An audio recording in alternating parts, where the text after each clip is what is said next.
Welcome to this edition of Tornado Watch. I am King, Director of Athletic Communications, Travis Chell, here with Tanner Cook of the men's cross country team. Thanks for joining us. Thank you, Travis. It's been a great senior season for you here, going into the NCAA Regional this weekend. The last month has been really good, a pair of personal records, third at conference. Talk about what has been kind of the motivation this month and where that success comes from.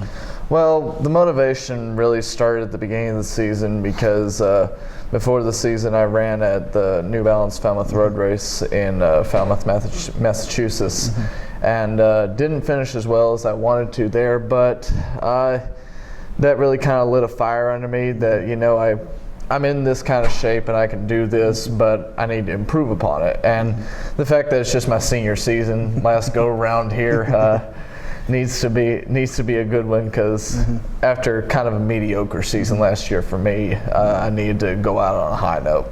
Yeah, and in that month you set in the back-to-back weeks you set personal records, and ran your first AK time under 25. Yeah. Talk about how that kind of came about, I guess. I mean, you've been obviously trying to lower your time, right. And then how do you kind of replicate that here this weekend? Well, Coach Desmond Pierce has been a great addition for us in the coaching staff. He's really brought the team along.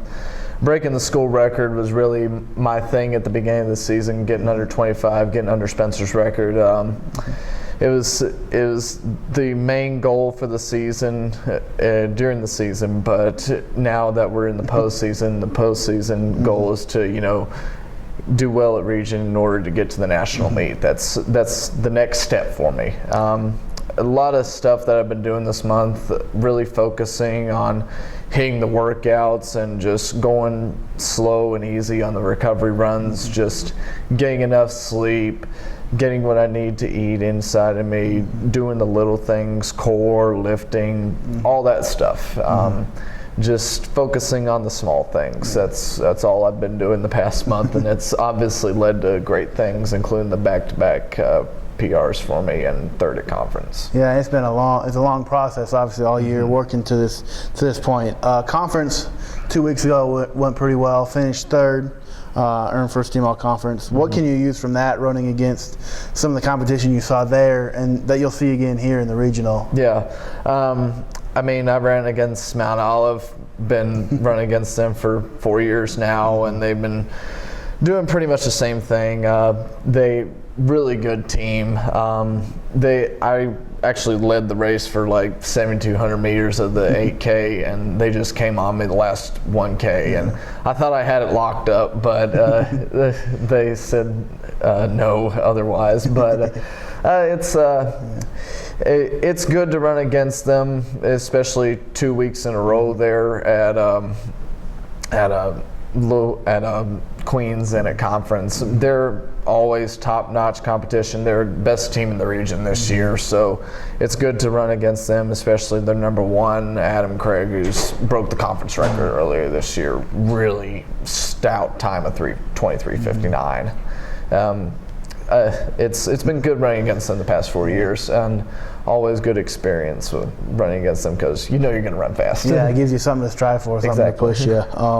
Going forward, the regional here is 10K. You've been running 8K all year. What's the biggest difference or biggest challenge that presents itself this weekend? Well, the biggest challenge that presents itself, I thought going into the race was going to be the weather because 2 years ago we went down to Montevallo to run the regional meet, and it ended up being sunny and 75 there when it was already 40s and 50s here. But we figured out that this week that we're actually going to run in the morning this year, so it'll be fairly nice, probably around 68, 67 degrees, not a lot of humidity at 8 o'clock in the morning, so it'll be really nice to run. The challenge that presents itself for me in terms of 10K is just being a little bit more patient, than I have been in the past with 8Ks. I gotta wait until, you know, the certain breaking point happens. Gotta wait until probably right around anywhere between 5 and 7K, and just when I push, I need to push the whole way instead of, push halfway and then let up with 1 or 2K to go. Can't do that. 10K's big, long grind, an extra, 5 or 6 minutes of running that you're not used to. But I've prepared my body for this race. I'm no more prepared than I will be in any other time. Yeah, ready to go. Last question: what are the expectations for yourself, for the team, going in here after the team finished third at conference as well? Expectations going in for yourself and the team. Right. Well, we were a little bit disappointed at conference because ever since we came into the conference, we got sick. We have gotten second every year to Mount Olive, and we want a little bit better team performance, even though, according to our roster that was sent out the other day, we may not field a full team. I don't know, but the goal is to do better than we did last meet. That's always the goal. Do better, improve, and personal goals. I mean, the one thing that's been on my mind all year.